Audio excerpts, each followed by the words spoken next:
we have discussed applying clear comprehension, and going forward and returning, looking straight away, looking sideways, in bending and stretching the limbs. What else? In carrying or wearing the ropes and the bowls. That means you're wearing your item of clothing or you're carrying your personal belonging. Yeah. So next, the Buddha says, asite, pite, kayite, saite, sampajana kari hoti. So that means in eating, in drinking, in chewing, in licking, one applies or practices clear comprehension. Yeah, so eating, drinking, chewing, licking, you can take this as a different manner of eating various kinds of food or drinks. Okay? You eat different food in different ways, right? Sometimes you bite, sometimes you chew, sometimes you lick, right? Sometimes you drink the food. Some food, liquid food, you drink. Right? That's some kind of, for example, some kind of yogurt, which is not very thick, you drink. So, lick, what do you lick? You lick honey, ice cream. So, you can't buy ice cream. Right? Unless it's straight out of the fridge, it's still hot. So different ways of eating. So it's from this instruction that we got the what we call the eating meditation. So in a retreat, eating is not a time to relax the mindfulness.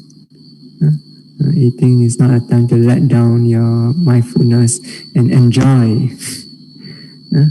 The one time or two times in a day you can enjoy. No, it's not. It's a time of meditation, time for serious contemplation.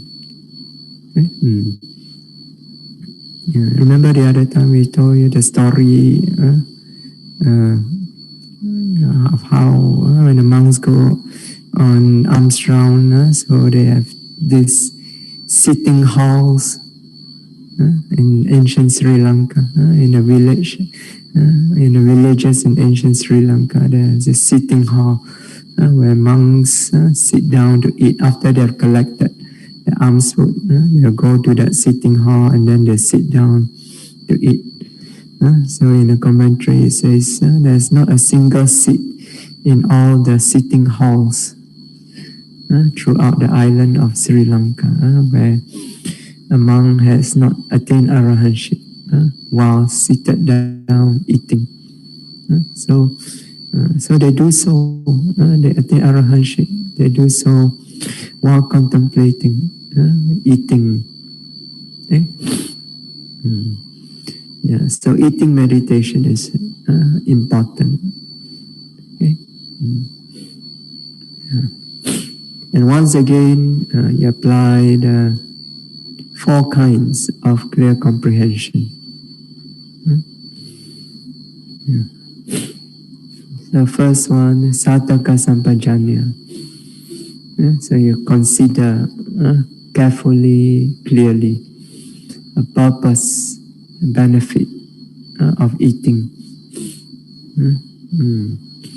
Do you know why you eat?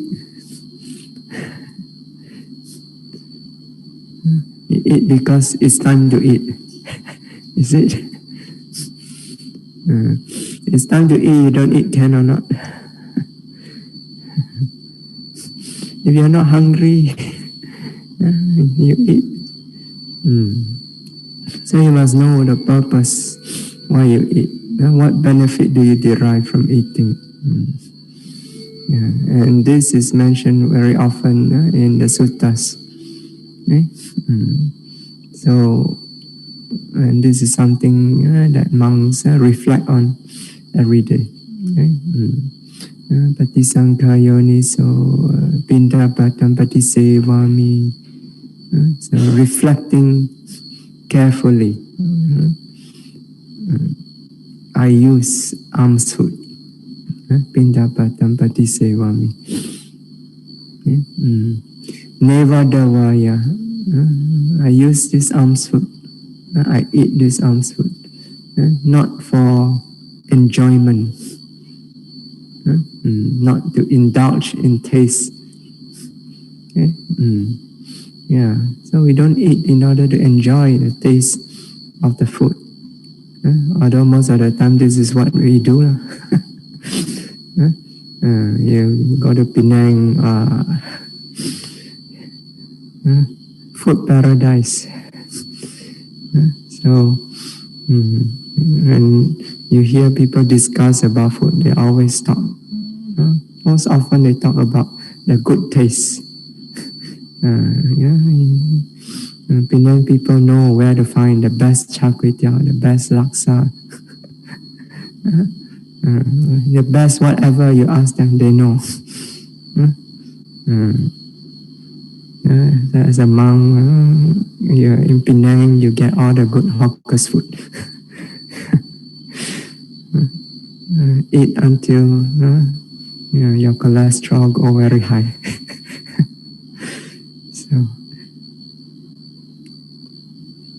So we eat not to indulge in taste. So this is not to say that taste is not important. Sometimes our body tells us that it needs something, it needs certain nutrition by making us crave for certain food. For example, sometimes you'll be surprised, you crave for salty food, right? So at that time, that means the body needs salt, not enough salt. It's telling you, that's why it makes you crave for salt. So sometimes you may crave for sweet things.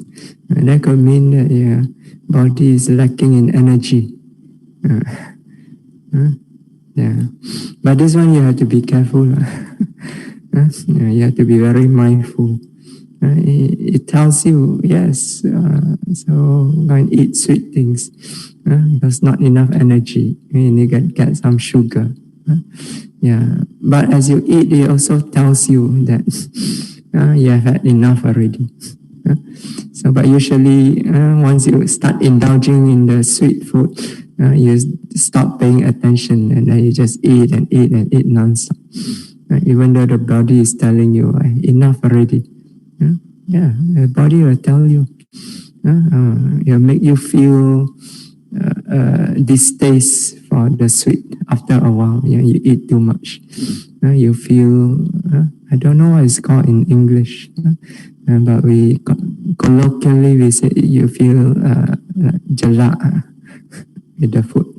You feel that you cannot take anymore. It's like it makes you want to puke when you eat it, right? Your body tells you to stop. But if you are not mindful, you don't listen, then you keep eating. After a while, you eat too much, then you get health problem. So you pay attention to what the body tells you, then you know.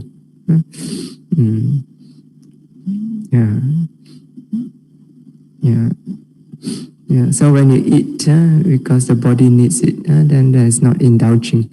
Okay? You know when to stop. And if you are mindful, you know when to stop. Okay? You don't indulge excessively. So nevadavaya, not for enjoyment. Okay? Nevadavaya also means not to play. Like children play with their food. When you are small, you play with your food. Your parents say, "Stop playing with your food." Right? So this also, in a way, it means that you must respect the food. it's not easy to, as an adult, you don't take this food for granted because you work very hard for it. And you go outside, you have to work, earn money to buy this food. And not only that, yes, you buy, but a lot of people also put in effort to prepare the food, right? All the farmers, they put in a lot of food, a lot of hard work in order to grow this food. All the cooks, they put in a lot of work to prepare the food. So you eat with appreciation of this food. Have some respect for it. Don't play with it.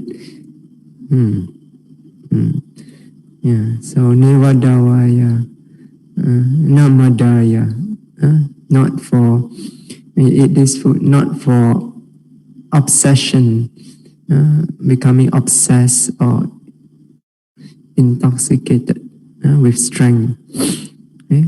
Some people eat because of this. I want to be the most powerful person in the world, so they eat and eat to get the strength. So, of course, we need some strength, right? But not to be obsessed with it. To the extent that this is the only purpose you eat. So, namadaya, not for obsession with strength. Then what else? Namandanaya, not for smartening up the body, not to fatten the body, to make it plump and good looking. Some people eat because of this, right? So this is not the proper objective of eating. No Vipassana, not for beautifying, adorning. This means to make the complexion looks very good.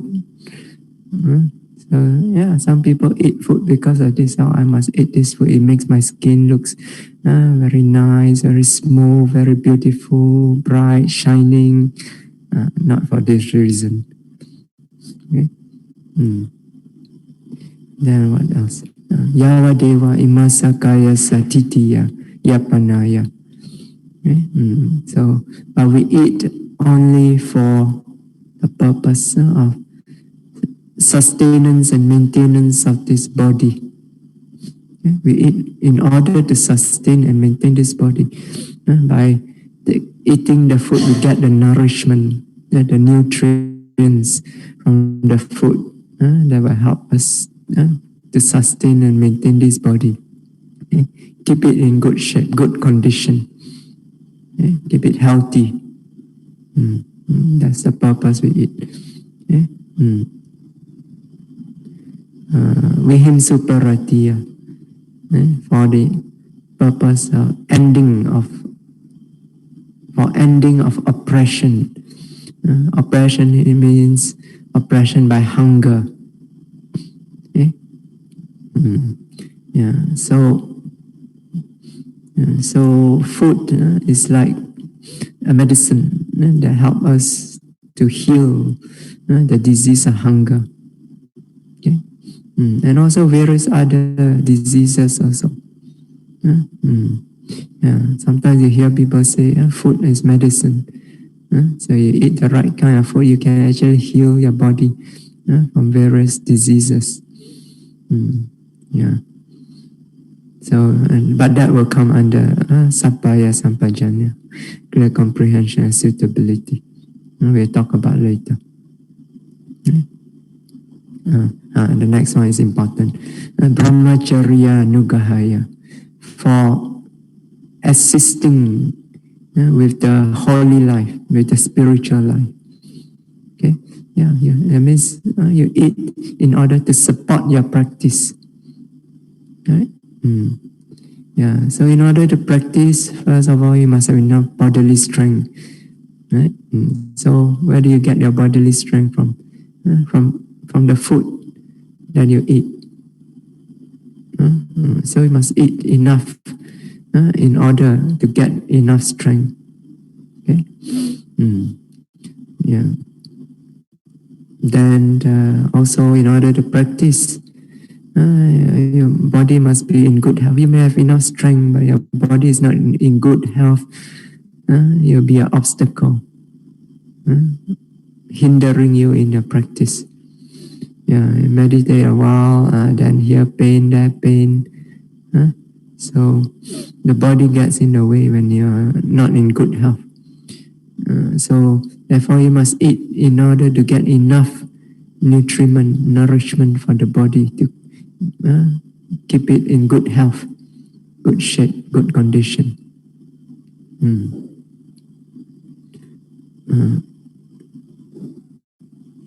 And what? Iti puranancha vedanam patihankami navancha vedanam na upadesami. So you eat thinking with a thought. In this way, I will dispel all feeling and not give rise to new feeling. So what does it mean? This means you eat in order to dispel the old feeling of hunger. So when you're hungry, you eat. So once you eat, you get rid of that feeling of hunger. That's the old feeling of hunger. But you also eat in order not to give rise to new feeling of overeating. So that means moderate eating. Eat just the right amount. Okay, not too little. You eat too little, you cannot dispel the old feeling of hunger.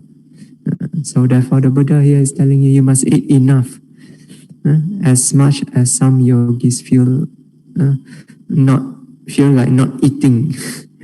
Yes, you come to certain stages of your practice, you will feel like you don't want to eat. Food is very loathsome, very disgusting, very troublesome to eat. But as much as you would like to eat little, but the Buddha says you must eat enough in order to dispel this old feeling of hunger. But you must not eat too much also. Then you overeat, you feel lethargic, drowsy, heavy. So that will also get in the way of your practice. What else? Yatra chame bhavisati. In order that there will be maintenance of life for me. So you eat, you get the nourishment, it maintains your body, it maintains your life. So you eat in order to keep alive. You don't eat, after a while you fall sick. And then you may even die of starvation. So therefore you have to eat in order to maintain the life. You want to continue to practice, you must be alive to practice. So therefore you have to eat. And then there will be blamelessness. So blamelessness means the food that you eat, you acquire in the right way. Okay, you don't go and rob the food from other people. So in the case of monks, there are certain proper ways in which we obtain the food. Okay, so nobody offer you dana. You have to take your bowl. Early morning, you have to walk for Armstrong. That's a proper way to obtain the food. Okay? And you cannot, unless the lay people give you an invitation to ask for food. So you cannot go and approach them and say, give me this, give me that. So you cannot hint to them. I need to eat one, you cannot even give such a hint. So Obtaining food in this way is not proper. Okay, so you must obtain food in a way that is proper. It's called blamelessness. Okay, and then there will also be when you eat, there will also be pasuviharo, abiding in comfort. Okay, that means abiding in good health. When you are in good health, your body feels comfortable. Okay? So you eat for this reason. Okay? Yeah. So this is called reflecting in this way. It is called sataka sampajanya, clear comprehension of the purpose and the benefit of eating of food. Okay. That's why yogi, before you start eating, whether you're in retreat or outside a retreat, also is a good practice to reflect on the purpose of food. Best if you can memorize the Pali, Patisankaya Niso, Pindabatam Padisewa, Minewa Dawaya, Namadaya, and so on. But in Pali also you must know the meaning. The more important is the meaning. You must reflect on this meaning, why you eat food. Yeah, so reflecting in this way is called sataka sampajana. You're clearly aware in your mind why you eat this food. What is the purpose you eat this food? So you don't eat for the wrong reason. So you reflect in this way, then you eat with noting, without indulging in the food. You remember to note. So you eat for the wrong reason, you indulge in the taste, you forget about mindfulness. Okay? Then of course, it's also a good practice that before you eat, besides reflecting on the purpose of food, also to appreciate the donors and also the volunteers who help to prepare the food. That is more during the retreat. So those who have helped to donate and also to prepare the food. And no doubt when you come for a retreat, you have to pay also for your food. But still, there are people who have put in a lot of effort in order to not only prepare the food, there are also people who have worked hard in order to set up all the facilities, the infrastructure in the meditation center, so that you are able to come to the center in order to practice without any trouble. Imagine you have to set up your own place in order to practice. So you'll not be able to meditate in peace, right? Because there will always be a lot of things to do. That's why they say if you set up a meditation center, you better don't meditate there. Because if you meditate there, you'll be distracted. Other yogis will come to you when they have any problem. So you have to find another place to meditate. So it's good as yogi to think about all these donors and the volunteers who has helped to set up this environment for meditation, and then to send them metta, thought of loving kindness. Wish them and their family well, happy and peaceful always. So this is called katanyutta, gratefulness, which is one of the mangala, one of the blessings.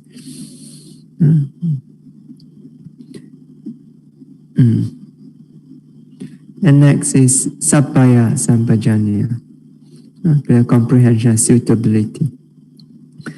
So your clear mind, you consider clearly, carefully, suitability of food. Okay. So in the case of suitability of food, we cannot say that generally this food is suitable for this, but this food is suitable, this food is not suitable, because different food are suitable or not suitable to different people. Okay, so some food may be suitable for you, may not be suitable for another person. Okay, so to know what is suitable, what food is suitable or not suitable, yogi must be mindful of their own body, aware of your own body. So, because your body will tell you, will give you all the signals.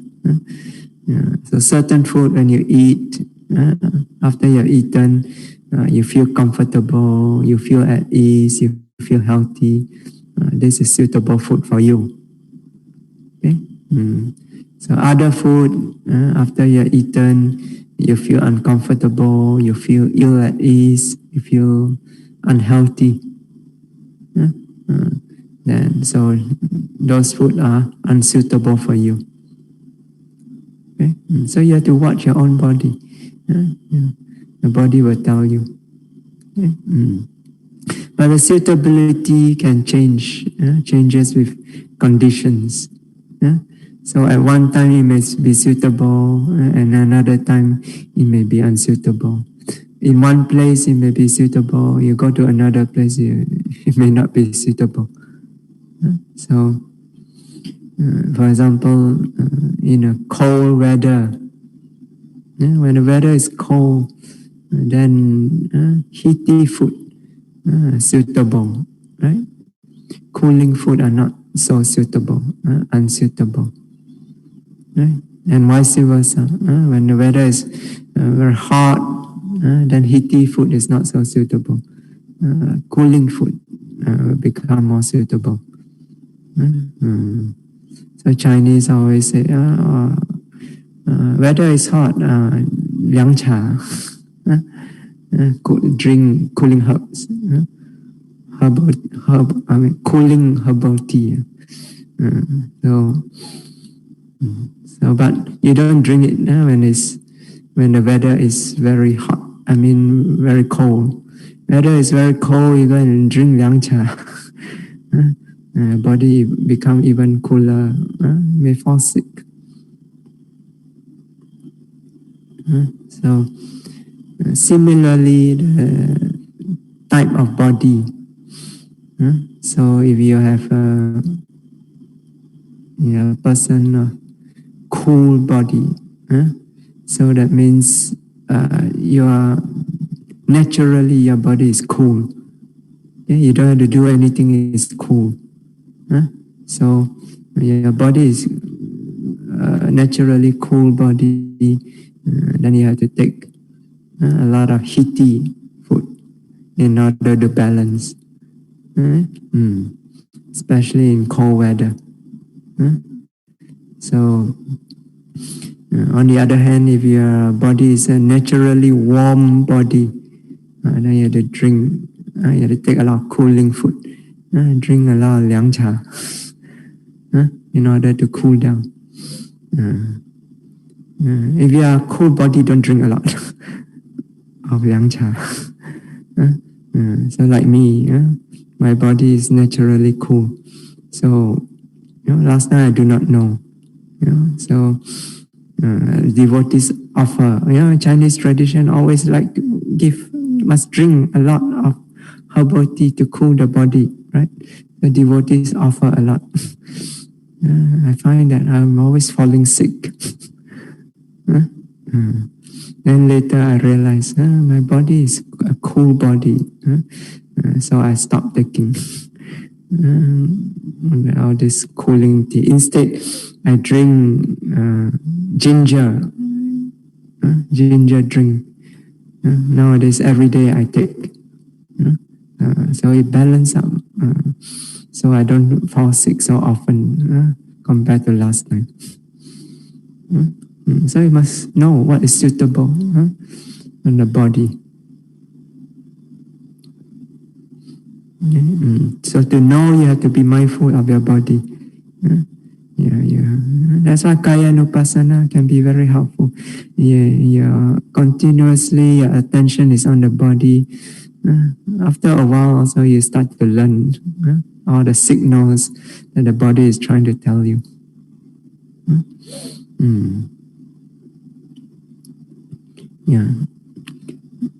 But of course, these are still concept. You're interpreting the signal. This concept. You're really meditating in a moment. Whatever signal, you just know. But in your daily life, also a retreat, because you have this habit of watching the body, then you can come to have a lot of understanding about your body.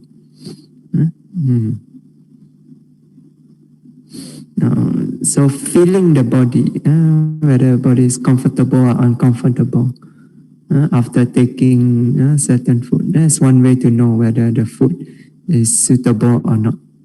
Okay? But now we can also consider, you have to also consider your medical condition. Right? So like you have high cholesterol, then you have to avoid certain food and take certain other kind of food. Similarly, if you have high blood pressure or your blood sugar level is very high, so you must avoid certain food that is not suitable and then eat certain food that are suitable. So this one will come with knowledge. You have to read up in order to find out what food is suitable, not suitable, according to your condition, or discuss with your doctor. So you must know this also. Also, what else? Moderation in food is suitable. In moderation is not suitable. In moderation, it means either you eat too much, right? You eat too much, then your body becomes very heavy, your mind becomes drowsy, lethargic. You cannot meditate. Your mind becomes dull and sleepy, so cannot meditate. Okay? In moderation also means eating too little. So you eat too little, you don't get enough energy from the food, you become weak, not enough strength to practice. Also, you do not get enough nutrition from your food. After a while, you become sickly. So you fall sick very easily. Then this also becomes an obstacle to your practice. So you must eat just the right amount, not too much, not too little. How much is enough? It depends on your body. What is enough for one person may not be enough for another person. So again, you have to ask your body. Your body will tell you. When you have taken enough, your body will send you signal. You will feel some sensation in the stomach. Or you feel satiated, then it's enough. When it's still not enough, you feel the urge to eat more. Okay? But you have to be very careful whether the urge comes from defilements or not. Sometimes it's because, this one very nice, eat some more. Now you must be aware of that signal also. And don't act on it. Okay? So you eat moderately, just enough for your body. Then you feel comfortable, you feel at ease. Your body gets enough nutrition. So keep the body in good condition, good health. Then you can practice properly.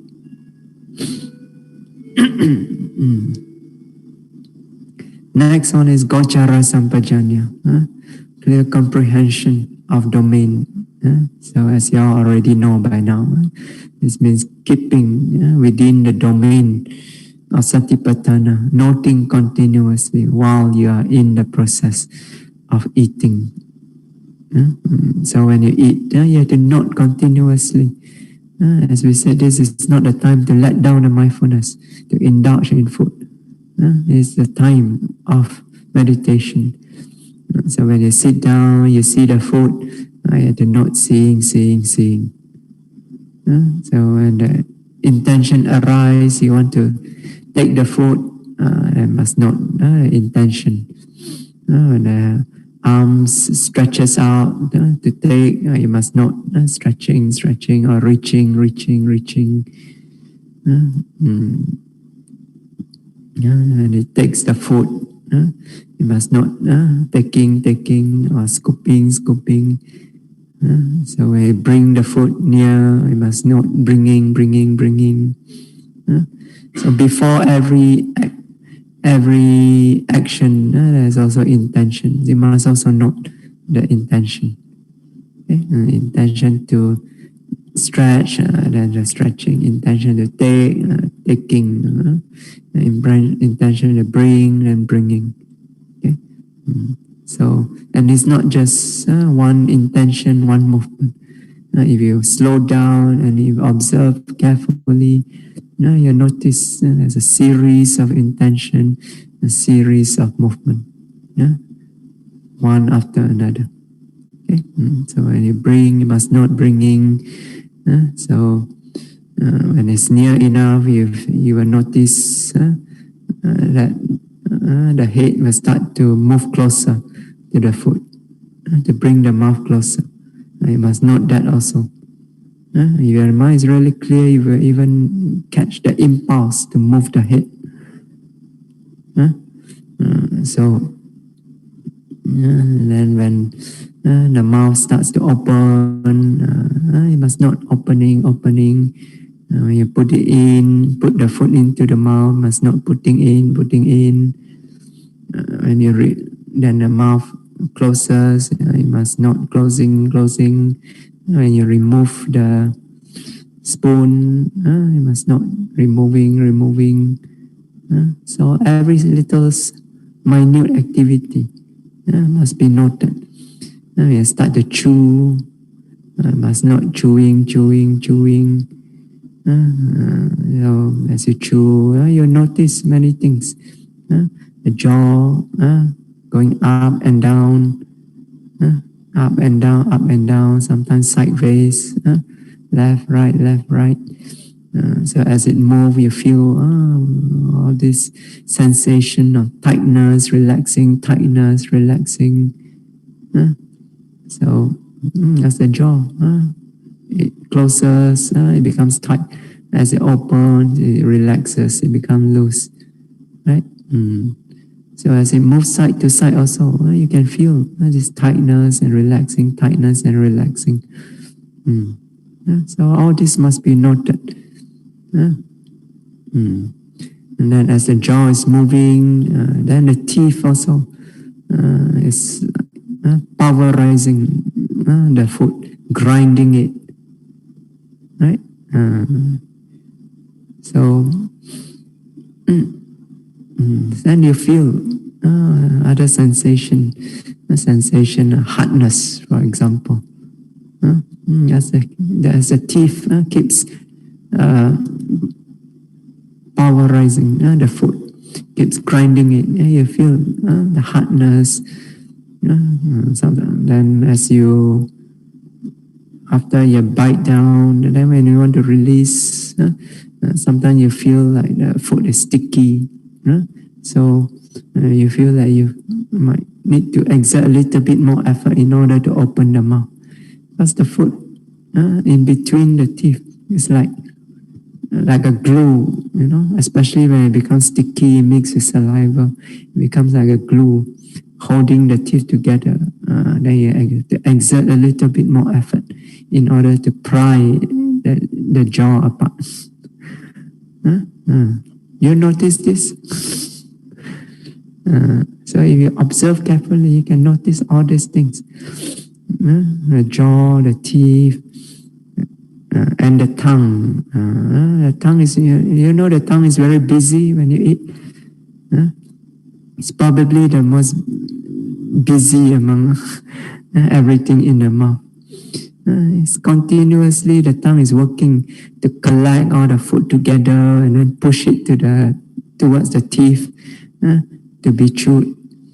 Okay? And then as the teeth chew, the food gets scattered, the tongue will collect it again and then push it back to the teeth again. Again and again, it will collect and push it back to the teeth. So it's doing a lot of work, it's very busy. The tongue is very busy. So if you note carefully, you will notice this. All this little movement of the tongue and the intention that is involved to move the tongue. And then as you're chewing the food, you'll also notice how the food slowly gets broken down into smaller and smaller pieces. And then how they slowly get mixed up with the saliva. It gets thicker and thicker, more and more wet and moist. So as it gets more and more wet and moist, the taste becomes enhanced. And then as you start chewing the food, as it gets broken down into smaller and smaller pieces, then you notice one more thing. The tongue is slowly pushing the food little by little to the back of the mouth to be swallowed down.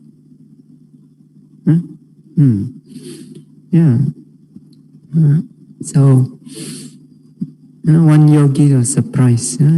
She said she always think that you eat one morsel of food means you chew until all the entire morsel is completely chewed, and then you swallow the entire morsel. But when she slowed down and she note carefully, she notices to her surprise that you don't chew the entire morsel in one go.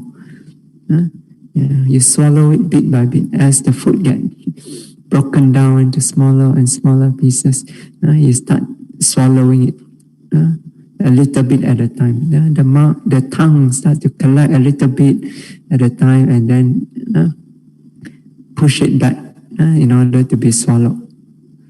Even as the teeth continuously chewing on the remainder of the food. So when you finally finish chewing the food, what remains is probably just about 50% of the morsel of food. And then you swallow that entirely. Yes. And as the tongue swallow bit by bit, as it draws the wetness of the food, the liquid, it suck it in and swallow it down. And then you also notice the taste of the food starts to diminish. It becomes very bland after a while. So you indulge in taste, then the taste also disappears. So, and then when you swallow also, you can feel the constriction at the back of the mouth and then the throat. And then sometimes you can feel the food pushing down. Especially if the food is very hot or very cool, you can feel the temperature as it flows down. You can feel the food as it enters into the stomach. So noting continuously like this is Gochara Sampajana, keeping within the domain of Satipatthana. You're noting continuously. Even long after you have finished eating, sometimes yogi can still feel the food in the stomach churning, moving. If you eat hot chili, you can feel it long after that. So noting like this, that's called Gochara Sampajanya. Noting continuously within the domain of Satipatthana. And asamoha sampajanya, clear comprehension and non-delusion. This means the discernment, clear knowledge that arises due to continuous noting.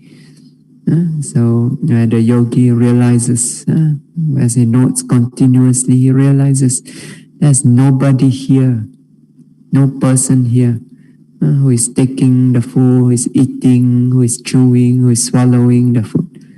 But rather there's just mental and physical processes going on continuously.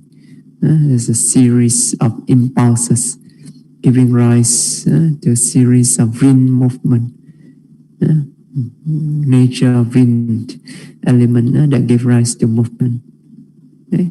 So there's this impulsion, movement, which is called this process, mental physical process, that is called taking the food, eating, chewing, swallowing. So there's no person here, just a mental physical process. Yeah. So with eating, it's not just a wind element. Okay? So the wind element is involved in all the movement of the jaws, the tongue, the swallowing, and so on. But also there's the earth element, like the hardness that you feel as you bite on the food, as you chew it, the texture of the food also, rough and smooth, so hard and soft. These are also the earth element. Okay? The temperature of the food is a fire element, hot or cold food. Okay? The water element also, the wetness, the moisture, the feeling of suction. Sometimes as you try to pry open the teeth. So these are all water elements. So if you note continuously, you notice there's just element, just mental, physical nature going on continuously. There's no person here who is eating. Okay?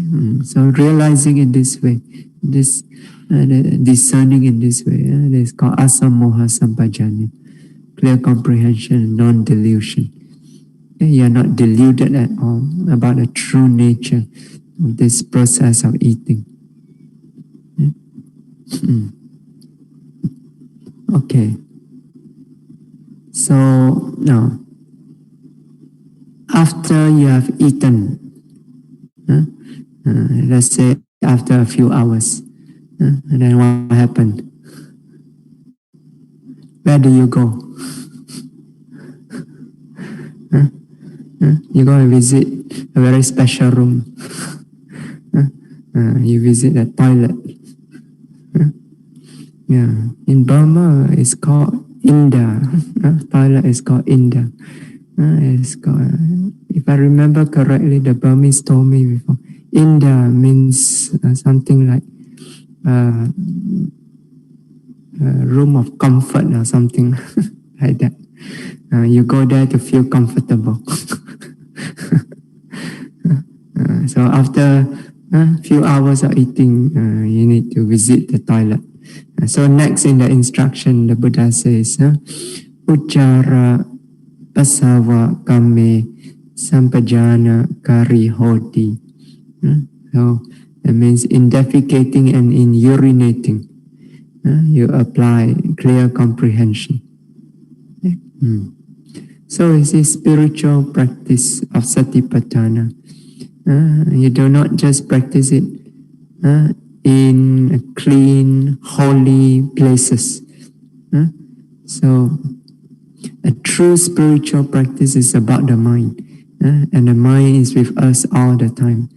So therefore, spiritual practice should be carried out everywhere, even in places that are considered dirty or unholy, like a toilet. Yes, you see, even in holy places, there are toilets, right? You don't tell me there is no toilet in a temple. You go to, let's say, Bodh Gaya, place of enlightenment of the Buddha. There's no toilet in Bodh Gaya? Sure, there is, right? So even when you go to holy places, you also have to go to such dirty places. So you have to practice there. Okay? Enlightenment can happen anytime, anywhere, in any place. So, and it can happen while noting any mental or physical activities, including the act of defecating and urinating. Therefore, noting must be carried out, regardless of the time, the place, or the activity. Okay, so all time, all place, at all times, at all places, in all activities, it is an opportunity to gain spiritual insight. You can even attain enlightenment. So therefore, even when in the toilet, nothing must go on. So therefore, the Buddha gave this instruction. So here in this case, Sattaka Sampajanya is very straightforward. Clear comprehension. Why you need to go to the toilet? It's very straightforward. So if when the time comes to go, nature's call, so you need to go. But if you do not go, you hold it in. What happens? You feel very uncomfortable. Your body may even start to perspire. Your eyes will reel, your mind becomes very disturbed. Sharp pain will arise. Right? So, can you meditate like this? It's very difficult. So you need to go. It's as simple as this. That's the purpose. Clear comprehension of purpose, the need to benefit, to relieve yourself. Right? So even in the middle of sitting and walking, if nature's call, emergency, you need to go. So that's called Sattaka Sampajanya. Clear comprehension of the purpose, the need.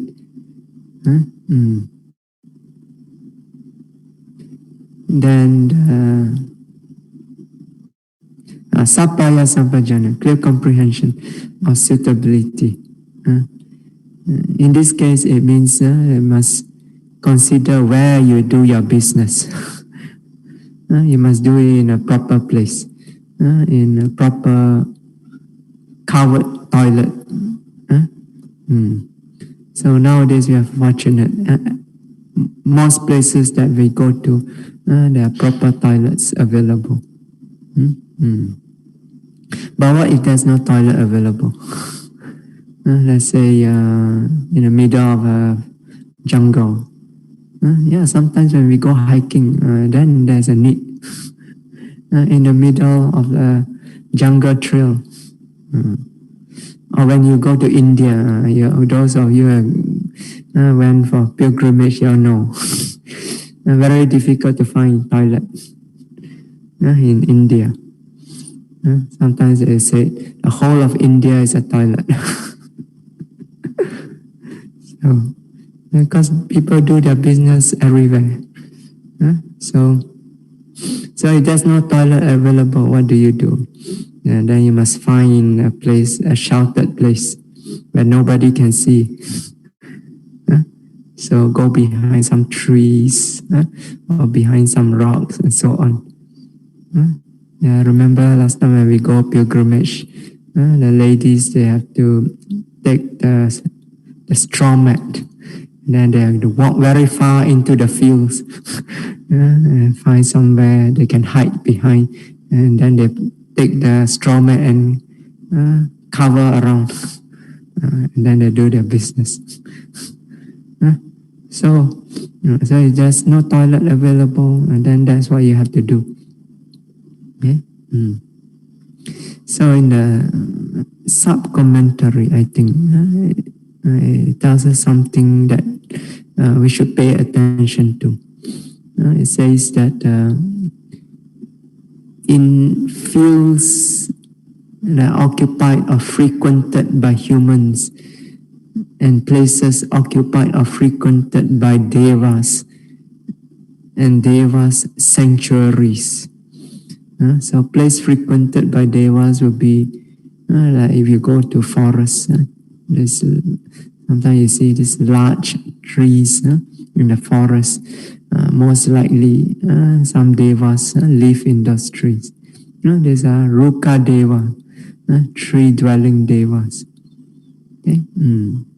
Yeah. Sometimes they also live in certain plants, flowers. Yeah. In the Samyutta Nikaya, the Buddha mentioned they live in certain spirits, devas. They live in some certain kind of flowers. Okay. So deva sanctuaries will be like shrines that people have set up to worship certain devas. Okay. So according to the commentary here, such places are not proper. So it says angry men and spirits cause even death to those who defecate or urinate in such places. So you can try, you go to your neighbor's house and you defecate or urinate on his porch. Pang lu boswa. So he come and quarrel with you. If he's a very violent person, you bring his parang and you better run for your life. If human can do this, it says deva also can do this. So devas can harm you even more if they want to. So in such places, you better be careful. So yeah, that's why when we were young, the old people always tell us, so when you go outside, you cannot find toilet, you want to do your business, what do they tell you? They say you have to pai, right? 4 direction. Yes, so when you go in forest, so don't do your business in not just trees, find a clearings to do your business. Okay, so yeah, so this is something that we should be aware of. So especially when you go into the forest. So further it says, by using such places for cleansing the waste of the body, bhikkhus and bhikkhunis become guilty of disciplinary offenses, Vinaya offenses. Because according to the Vinaya, there is certain ways and certain places where the bhikkhus or the bhikkhunis do their business. Okay, if you don't do it in that proper way, or you don't do it in a proper place, then you incur a Vinaya offense. Okay? Then if you have an offense, you don't clear the offense, it becomes an obstacle in meditation. Okay? So this is Sappaya Sampajanya, clear comprehension of what is suitable. Okay? Then Gochara Sampajanya, clear comprehension of domain, simply means you do your business with nothing. Okay? So when you enter the toilet, as we always say, don't leave your mindfulness outside the door. And bring it with you inside. You note continuously. Okay? So this is called Gochara Sampajanya, keeping within the domain. And Asamoha Sampajanya, this is the clear discernment that occur due to continuous noting. When the yogi realizes that there is no person here that is urinating or defecating. That's just a mental, physical processes going on. Due to the intention arises, then the wind element occur, expel the waste from the body. Sometimes the intention may not arise because the wind element becomes too strong. Then you get diarrhea. Even without intention also. It occurs. The wind element too strong, it just pushes it out. So if you are noting, you can realize this also. So there's no person here, no being, just a natural mental physical process. Okay, we stop here today. Oh yeah, so many people drawing on the screen.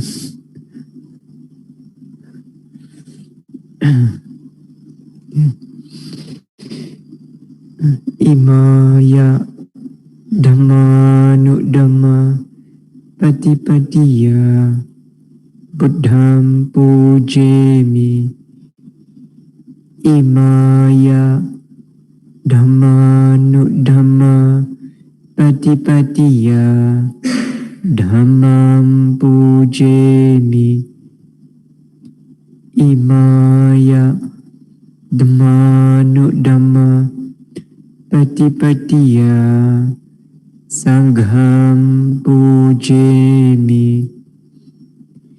Imaya Dhamma nu Dhamma Patipatiya Mata Pitunam Pujemi. Imaya Dhamma nu Dhamma Patipatiya Acariyanam Pujemi. Adha imaya Patipadaya Jaram Ranamha Parimochisami. Idame punyam Asavakaya Vaham Hotu. Idame punyam Nippanasa Pacayo Hotu. Idame silam Magaphalanyanasa Pacayo Hotu. Imam no Punya Bhagam Sabbasatanam Dema. Imam no Punya Bhagam Sabbasatanam Dema. Imam no Punya Bhagam Sabbasatanam Dema. Sadhu, sadhu, sadhu. So may all of you be well, happy and peaceful always. May you always be healthy, be safe, be strong. May all of you be able to practice the Dhamma continuously without any obstacle, without any trouble. Soon may you all be able to realize, experience the unconditioned peace of Nibbana through your practice of Dhamma.